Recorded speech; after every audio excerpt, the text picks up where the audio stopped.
हौसले भी किसी हकीम से कम नहीं होते, हर तकलीफ में ताकत की दवा देते हैं। Hello friends, welcome to my YouTube channel Priyadarshi study points. दोस्तों, मैं आधुनिक भारत का आज पार्ट 3 लेके आया हूँ। इससे पहले हम लोगों ने पार्ट 1 और पार्ट 2 को कवर किया। तो दोस्तों, पार्ट 2 में अच्छा आप लोग का रिएक्शन रहा, अच्छा व्यू रहा। तो चलिए इसी हौसलों में आप लोग के साथ पूरा जोश और जुनून के साथ आज पार्ट 3 लेके आए। वीडियो के लास्ट तक बने रहें और सारे इंपॉर्टेंट क्वेश्चन को आप लोग जरूर देखें। तो चलिए स्टार्ट करते हैं आज का पहला नंबर क्वेश्चन से। प्रथम गोलमेज सम्मेलन की अध्यक्षता किसने किया था? तो रेमजे मैकडोनाल्ड ने क्या था प्रथम गोलमेज सम्मेलन की अध्यक्षता। प्रथम गोलमेज सम्मेलन किस कमीशन द्वारा किए गए सिफारिश पर विचार करने के लिए बुलाया गया था? तो साइमन कमीशन के लिए। साइमन कमीशन जो था उसके विचार के लिए प्रथम गोलमेज सम्मेलन को बुलाया गया था।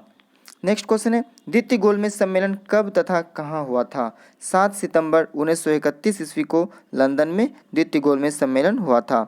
वहीं नेक्स्ट क्वेश्चन है आप लोग का, द्वितीय गोलमेज सम्मेलन में कांग्रेस के एकमात्र अधिकृत प्रतिनिधि थे तो कौन? महात्मा गांधी थे। आइए देखते हैं नेक्स्ट क्वेश्चन को। नेक्स्ट क्वेश्चन है, द्वितीय गोलमेज सम्मेलन में महिलाओं का प्रतिनिधित्व करने किसने किया था? तो विसेंट और सरोजनी नायडू ने। एनी बेसेंट और सरोजनी नायडू ने। द्वितीय उसके बाद नेक्स्ट क्वेश्चन है, तृतीय गोलमेज सम्मेलन कब से कब तक हुआ? तो 17 नवंबर से 24 नवंबर 1932 तक तृतीय गोलमेज सम्मेलन हुआ था। दोस्तों, यहाँ गोलमेज सम्मेलन जो है इसके बारे में थोड़ा डिटेल्स में हम लोग कर लेते हैं, तो आप लोग थोड़ा अच्छे से सुनिएगा। इसके बारे में हम चर्चा एक बार कर देते हैं। तो गोलमेज जो सम्मेलन था ये भारतीय प्रशासन पर चर्चा करने के लिए लंदन में जो होता था गोलमेज सम्मेलन का आयोजन किया गया था। ठीक है, जो एक मेज बना होता था गोल डिज़ाइन का, उसी पे यह सम्मेलन किया जाता था। तो इसमें कुल 3 सम्मेलन हुए थे, प्रथम गोलमेज सम्मेलन, द्वितीय गोलमेज सम्मेलन और तृतीय गोलमेज सम्मेलन। तो प्रथम गोलमेज सम्मेलन 12 नवंबर 1930 से लेके 19 जनवरी 1931 तक हुआ था। वहीं द्वितीय गोलमेज सम्मेलन की बात करें तो 7 सितंबर 1931 को हुआ था। जो इसी द्वितीय गोलमेज सम्मेलन में महात्मा गांधी ने भाग लिया था, किंतु ब्रिटिश प्रधानमंत्री वहाँ पे थे कौन? मैकडोनाल्ड ने सांप्रदायिक पंचांग की बात कहा था, जिस कारण गांधी जी सम्मेलन छोड़कर ही चल गए थे।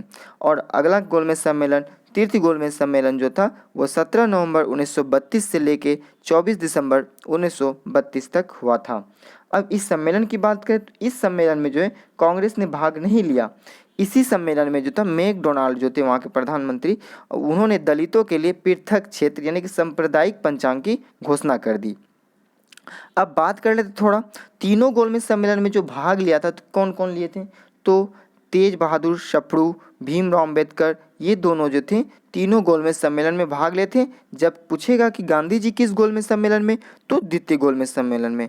आई होप कि आप इसे गोलमेज सम्मेलन से सारे रिलेटेड क्वेश्चन को समझ चुके होंगे। तो चलिए आगे बढ़ते हैं इस सेशन को लेकर।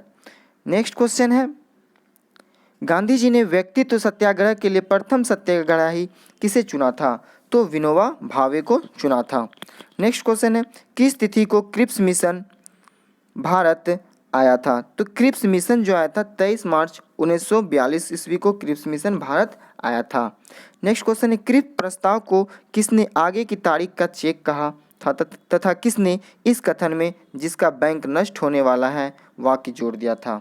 तो आगे की तारीख यानी पोस्ट डेटेड चेक जो कहा था महात्मा गांधी ने, और इसके जिसका बैंक नष्ट होने वाला है यह कथन था, यह वाक्य जो जोड़ा था किसने? जवाहरलाल नेहरू ने जोड़ा था। तो पोस्ट डेटेड चेक के प्रस्ताव को महात्मा गांधी ने कहा था। नेक्स्ट क्वेश्चन है, अंग्रेजों के सक्षम भारत छोड़ने संबंधी विचार सबसे पहले किनके द्वारा रखा गया था और यह विचार किस पत्रिका तथा उसके किस तिथि को प्रकाशित अंक में रखा गया था? तो यह जो है महात्मा गांधी के तहत हरिजन नामक पत्रिका में 26 अप्रैल 1942 को रखा गया था। नेक्स्ट क्वेश्चन है, दोस्तों अगर वीडियो फास्ट लगे तो आप इसे स्लो करके देख सकते हैं, और अगर स्लो लगे तो आप वहाँ सेटिंग से स्पीड करके भी वीडियो को देख सकते हैं। बट आप पूरा लास्ट तक वीडियो के बने रहें और सारे प्रश्न को अच्छे से डिटेल्स में करते चल रहे हैं हम लोग, और इसे देखें, और अच्छा लगे तो ज़्यादा से ज़्यादा शेयर जरूर कीजिएगा। नेक्स्ट क्वेश्चन है, 8 अगस्त 1942 ईस्वी को कांग्रेस कार्य समिति की बैठक में जो मुंबई के ग्वालियर टैंक में हुई थी, किसने करो या मरो के नारे के साथ भारत छोड़ो आंदोलन की शुरुआत किया था? तो महात्मा गांधी ने? महात्मा गांधी ने करो या मरो का नारा दिया था। नेक्स्ट क्वेश्चन है, गांधी जी को गिरफ्तार कर कहाँ रखा गया था? तो यह जो था, इसको जो रखा था भारत छोड़ो आंदोलन के दौरान गांधी जी को गिरफ्तार करके आगा खां महल जो पूना में, वहाँ पे इसको रखा गया था। नेक्स्ट क्वेश्चन है, वेवेल योजना के प्रस्ताव पर विचार करने के लिए लॉर्ड वेवेल ने शिमला में सर्वदलीय सम्मेलन कब बुलाया था? तो 25 जून से लेकर 14 जुलाई 1935 ईस्वी तक यह जो है सम्मेलन बुलाया गया था। नेक्स्ट क्वेश्चन है, शिमला सम्मेलन में कांग्रेस का नेतृत्व किसने किया था? तो शिमला सम्मेलन में जो हुआ था, यह अब्दुल कलाम आज़ाद ने शिमला सम्मेलन में कांग्रेस का नेतृत्व किया था। वहीं नेक्स्ट क्वेश्चन है, शिमला सम्मेलन में मुस्लिम लीग का नेतृत्व किसने किया था? तो मोहम्मद अली जिन्ना ने किया था। दोस्तों, थोड़ा शिमला सम्मेलन के बारे में हम लोग जान लें। तो शिमला सम्मेलन 25 जून 1945 को, तो इस सम्मेलन में जो था विभिन्न राजनीतिक दलों के 22 प्रतिनिधियों ने भाग लिया था शिमला सम्मेलन में, और मुस्लिम लीग की ओर से जिन्ना तथा कांग्रेस की ओर से अबुल कलाम आज़ाद ने इसमें क्या कहते भाग लिया था। इसमें वेवेल योजना के प्रावधानों को बताया गया, जिसका मुख्य बातें निम्नलिखित हैं। तो थोड़ा इसके बारे में डिटेल्स में हम लोग करेंगे, तो आप लोग जरूर सुनिए। इसमें मुख्य बातें क्या था? तो वायसराय के 14 सदस्य परिषद में वायसराय तथा सेनापति का पद ब्रिटेन के पास रहेगा और शेष 12 पद भारतीयों के पास रहेंगे, इसमें लिखा गया था शिमला सम्मेलन में। और परिषद में भारतीय 12 सदस्य में 6 मुस्लिम तथा 6 सदस्य रहेंगे, अर्थात हिंदू तथा मुस्लिम की संख्या समान रहेगी। ठीक है। और द्वितीय विश्व युद्ध के समाप्ति के बाद भारतीय खुद संविधान बनाएंगे। तो ये था शिमला सम्मेलन का प्रस्ताव, लेकिन यह विवाद का कारण बन गया था। तो विवाद का कारण क्या था?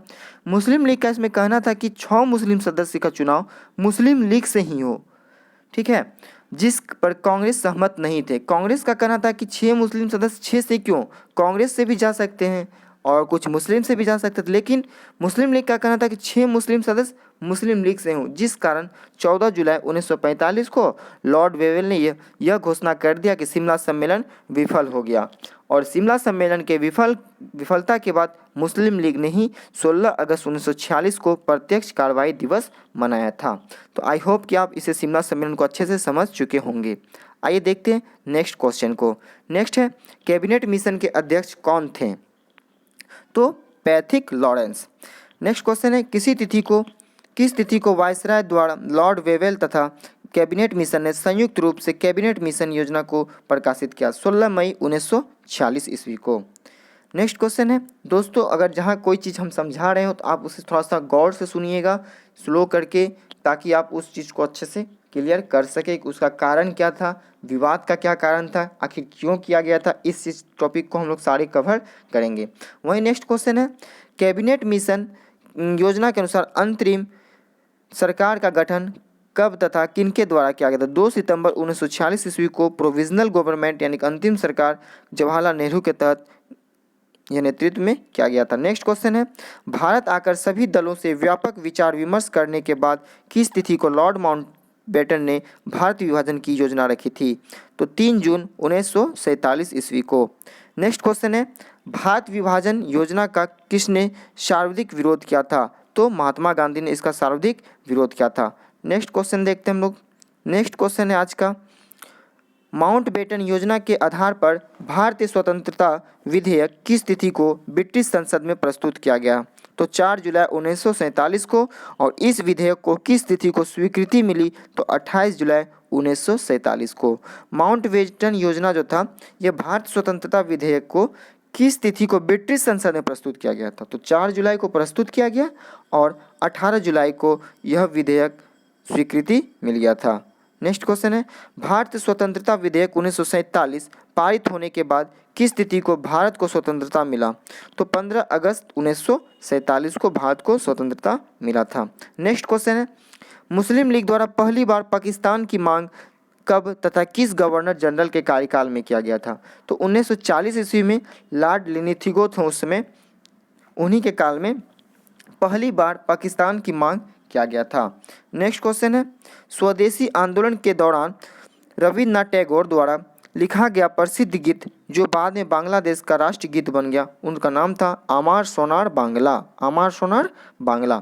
नेक्स्ट क्वेश्चन है, रॉलेट एक्ट पारित होने के समय भारत का गवर्नर जनरल कौन था? तो लॉर्ड चैम्सफोर्ड। रॉलेट एक्ट जब पारित हुआ था उसमें भारत का गवर्नर जनरल जो था कौन था? तो लॉर्ड चैम्सफोर्ड था। अब थोड़ा सा रॉलेट एक्ट के बारे में जान लेते हैं। तो रॉलेट एक्ट जो 19 मार्च 1919 को आया था, यह भारतीय क्रांति को दबाने के लिए सिडनी रॉलेट ने एनराइकल एंड रेवोल्यूशन एक्ट लाया था, जिसे रॉलेट एक्ट नाम से जाना गया था, जिसके तहत जो था शक के आधार पर पुलिस किसी को भी गिरफ्तार कर सकती थी, जिसे यहाँ पे लोगों ने इसे काला कानून कहा गया था। ठीक है, नेक्स्ट क्वेश्चन देखते हैं आगे। नेक्स्ट क्वेश्चन है, जलियांवाला बाग हत्याकांड के समय पंजाब के लेफ्टिनेंट गवर्नर कौन थे? तो sir Michael Francis O Dyer. Sir Michael Francis O Dyer थे उस समय यहाँ के क्या लेफ्टिनेंट गवर्नर, यानी कि ओ डायर। नेक्स्ट क्वेश्चन है, जलियांवाला बाग हत्याकांड की जांच के लिए गठित हंटर कमीशन ने अपनी रिपोर्ट कब दी तथा यह कब प्रकाशित हुआ था? तो मार्च 1920 में यह रिपोर्ट दिया गया था और 28 मई 1920 ईस्वी को यह प्रकाशित हुआ था। तो दोस्तों थोड़ा सा जलियांवाला बाग के बारे में हम लोग भी जान लेते हैं। तो जलियांवाला जो बाग हत्याकांड हुआ था वो 13 अप्रैल 1919 ईस्वी को हुआ था। अब रॉलेट एक्ट के विरोध के अमृतसर में जलियांवाला बाग में लोग इकट्ठा हुए थे, रॉलेट एक्ट के ही विरोध में, जो 19 मार्च 1919 को आया था। इस समय भारत का जो वायसराय था कौन था? चैम्सफोर्ड था। और पंजाब का लेफ्टिनेंट गवर्नर अभी हमने जस्ट बताया ओ डायर, और गोरखा रेजिमेंट के ब्रिगेडियर आर डायर जो जलियांवाला में भेजा था, जहां आर डायर ने निहत्थे लोगों पर गोलियां चलवा दिया था। आंकड़ों के अनुसार तो यहाँ बोला जाता है कि 379 ही बताया गया, तो वास्तव में यहाँ 1500 से 1600 लोग यहाँ पे मरे थे। और ये जो जलियांवाला जो बाग था, यहाँ पर जो ये मीटिंग जो हो रहा था, डॉक्टर सैफुद्दीन किचलू और सत्यपाल मलिक जो बड़े नेता थे पंजाब के, उस समय जो वहाँ पे जो इसके बारे में जो खुफिया जानकारी दिया था, हंसराज नामक भारतीय ने जलियांवाला बाग का सूचना अंग्रेजों को दिया था। और यहाँ पर जो अंधाधुंध गोली चला था, जिसमें यहाँ पर बहुत से सारे लोग मारे गए थे। इसी के विरोध में आकर गांधी जी ने केसर ए हिंद की उपाधि लौटाया था, और रविन्द्रनाथ टैगोर ने सरहुड की उपाधि लौटाया था, और डॉक्टर शंकर नायर ने वायसराय की कार्यकारिणी परिषद से त्यागपत्र दिया था। उसके बाद अगला इसमें देखा जाएगा आप लोगों का, कांग्रेस ने इस घटना की जांच के लिए मदन मोहन मालवीय के नेतृत्व में एक समिति भी बनाई थी, जिस समिति ने कहा गया था कि जनरल डायर द्वारा जल्दबाजी में किया गया मूर्खतापूर्ण कदम था। ठीक है, तो अंग्रेजों ने इसके जांच के लिए, ये जलियांवाला बाग जो होता है, इसके जांच के लिए हंटर कमीशन का गठन किया था, और इस आयोग में 3 भारतीय और 5 अंग्रेज सदस्य थे। ठीक है, और यह 1940 में जो थे उधम सिंह ने लंदन जाके ओ डायर को क्या किया था? गोली मारकर हत्या किया था। तो यही था उधम सिंह, जिन्होंने यह सारी चीज़ को देखा था, और वह 1940 में लंदन में जाके बदला लिया था यह जलियांवाला बाग का। आई होप कि ये टॉपिक को आप लोग अच्छे से समझ चुके होंगे। आइए देखते हैं नेक्स्ट क्वेश्चन को। दोस्तों मेरा प्रयास रहता है कि आप लोगों को कोई भी टॉपिक से रिलेटेड जितना भी फैक्ट बनता है उसको हम अच्छे से समझा सकें। दोस्तों आप लोग प्लीज़ सपोर्ट कीजिए, आगे बढ़ाइए इस चैनल को, ताकि हमें हमको खुशी मिले और हम आप लोगों को अच्छे से अच्छा क्वेश्चन का कंटेंट लाकर देते रहें। तो चलिए देखते हैं नेक्स्ट क्वेश्चन को। आप लोग इस सारे टॉपिक को समझ चुके होंगे। नेक्स्ट है, किसने गांधी जी के दांडी यात्रा की तुलना नेपोलियन के पेरिस यात्रा से किया था? सुभाष चंद्र बोस जो थे दांडी यात्रा की तुलना नेपोलियन की पेरिस यात्रा से किए थे। नेक्स्ट क्वेश्चन है, असहयोग आंदोलन से असहमत किन कांग्रेसी नेताओं ने कांग्रेस की सदस्यता से इस्तीफा दे दिया था? तो जब असहमत किन कांग्रेसी नेताओं ने कांग्रेस की सदस्यता से, तो जब असहयोग आंदोलन चल रहा था तो मोहम्मद अली जिन्ना, एनी बेसेंट व बिपिन चंद्रपाल ने इस्तीफा दे दिया था। नेक्स्ट क्वेश्चन है, किस कानून को काला कानून कह के पुकारा था? अभी हमने जस्ट बताया, रॉलेट एक्ट जो था उसे काला कानून कह के पुकारा गया था। किस आंदोलन के दौरान बच्चों ने वानर सेना का गठन किया गया? सविनय अवज्ञा आंदोलन। सविनय अवज्ञा आंदोलन जो था, इसमें जो है बच्चों ने वानर सेना का गठन किया था, सविनय अवज्ञा आंदोलन। यह 1930 में स्टार्ट हुआ था सविनय अवज्ञा आंदोलन। नेक्स्ट क्वेश्चन है, खान अब्दुल गफ्फार खान द्वारा सविनय अवज्ञा आंदोलन के दौरान शुरू किया गया आंदोलन किस नाम से प्रसिद्ध हुआ? लाल कुर्ती आंदोलन। लाल कुर्ती आंदोलन। नेक्स्ट क्वेश्चन है, भारतीय इतिहास में जलियांवाला हत्याकांड का दिन किस रूप में याद किया जाता है? तो यह काला दिवस के रूप में याद किया जाता है। नेक्स्ट क्वेश्चन है, गांधी जी के दांडी यात्रा में उनके प्रमुख सहयोगी कौन थे? तो जब दांडी यात्रा कर रहे थे तो उसके प्रमुख सहयोगी सरोजिनी नायडू, नेल्ली सेन व सरदार पटेल इनके क्या थे, इनके यानी कि सहयोगी थे। नेक्स्ट क्वेश्चन देखते हैं। दांडी यात्रा से जो जितने भी क्वेश्चन बनते हैं इसके पहले वाले वीडियो हम लोगों ने कवर कर चुका है। आइए देखते हैं नेक्स्ट क्वेश्चन को। गांधी इरविन समझौते को इतिहास में किस नाम से जाना जाता है? तो दिल्ली पैक्ट के नाम से यह समझौता को जाना जाता है। वहीं बात करें द्वितीय गोलमेज सम्मेलन की सफलता के बाद गांधी जी द्वारा किस तिथि को दोबारा सविनय अवज्ञा आंदोलन शुरू किया गया था? तो 3 जनवरी 1932 ईस्वी को। भारत में किस तिथि को गणतंत्र की स्थापना हुई थी? 26 जनवरी 1950 को भारत में गणतंत्र की स्थापना हुई थी। नेक्स्ट क्वेश्चन है, भारत की स्वतंत्रता प्राप्ति के समय ब्रिटेन के प्रधानमंत्री कौन थे? तो क्लीमेंट एटली। भारत के स्वतंत्रता प्राप्ति के समय ब्रिटेन के प्रधानमंत्री कौन थे? क्लीमेंट एटली। और वहीं पूछता भारत में उसमें कांग्रेस के अध्यक्षता कौन थे? कांग्रेस अधिवेशन जो हो रहा था उसके अध्यक्षता एनी बेसेंट थे। और उस समय महात्मा गांधी कोलकाता में थे जब देश आज़ाद हुआ था। नेक्स्ट क्वेश्चन है, साइमन कमीशन वापस जाओ का नारा किसने दिया था? लाला लाजपत राय ने दिया था। साइमन कमीशन वापस जाओ। इसमें जो साइमन कमीशन का जो बात करते हैं हम लोग, साइमन कमीशन में जितने भी सदस्य जो आए थे सारे सदस्य जो थे क्या थे? वो अंग्रेज थे। थोड़ा सा इसके बारे में भी हम लोग देख लेते हैं। तो 1919 में भारत शासन अधिनियम में कहा गया था कि अधिनियम पारित होने में 10 वर्ष एक संवैधानिक आयोग की नियुक्ति की जाएगी। मतलब उसमें 10 वर्ष में क्या हुआ नहीं हुआ उसकी प्रगति को देखने के लिए एक गठन किया जाएगा। तो आयोग की नियुक्ति 10 वर्ष के बाद की जानी थी, लेकिन ब्रिटेन की तत्कालिक कंजर्वेटिव सरकार जो थे उन्होंने उस 10 वर्ष से पूर्व 2 वर्ष पहले ही साइमन कमीशन की नियुक्ति कर दिया था। कब? 8 नवंबर 1927 को। ठीक है। और भारत में राज्य सचिव वर्केन हेड ने 1927 को साइमन कमीशन का गठन करवाया। और इसमें 7 सदस्य वाले आयोग में 7 सदस्य जो थे अंग्रेज ही थे, जिसके अध्यक्ष कौन कर रहे थे? साइमन कर रहे थे। और क्लीमेंट एटली भी इसके सदस्य थे जो आगे जाकर ब्रिटेन के पीएम बने थे। साइमन कमीशन 1919 के अधिनियम की जांच करने के लिए आया था।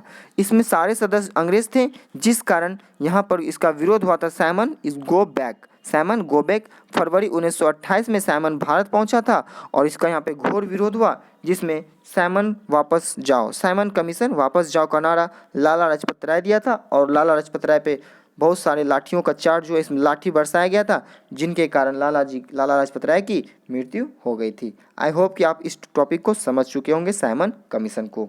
तो आइए देखते हैं आज का लास्ट क्वेश्चन। मेरे शरीर पर लाठी का एक प्रहार अंग्रेजी शासन के ताबूत की कील साबित होगा, यह कथन किनका था? तो लाला लाजपत राय। दोस्तों यहाँ बोल रहे ताबूत कील होगा, यानी कि जो देखते होंगे आप लोग क्रिश्चियन धर्म में, यानी कि उसमें जो अंग्रेज लोग को जैसे पहले बॉक्स में दफनाने से पहले एक डब्बा टाइप का बॉक्स बना कर उसमें जो अपना जो लास्ट कील जो उसमें ठोकता है, वो कील जितना ठोकने के बाद लास्ट कील जो होता था वही बोल रहा था उसमें लाला लाजपत राय जी ने कि मेरे लाठी का प्रहार एक प्रहार अंग्रेजी शासन के ताबूत की अंतिम कील साबित होगा। यह बात लाला लाजपत राय ने कहा था। दोस्तों आज का सेशन आप लोगों को कैसा लगा जरूर कमेंट्स बॉक्स में बताइएगा और इसे ज़्यादा से ज़्यादा शेयर कीजिएगा। अगर इसमें अच्छा व्यू रहा, अच्छा रिएक्शन रहा तो दोस्तों मैं इसका जल्द से ही पार्ट 4 लेके आऊँगा। मिलते हैं नेक्स्ट वीडियो में, तब तक के लिए जय हिंद।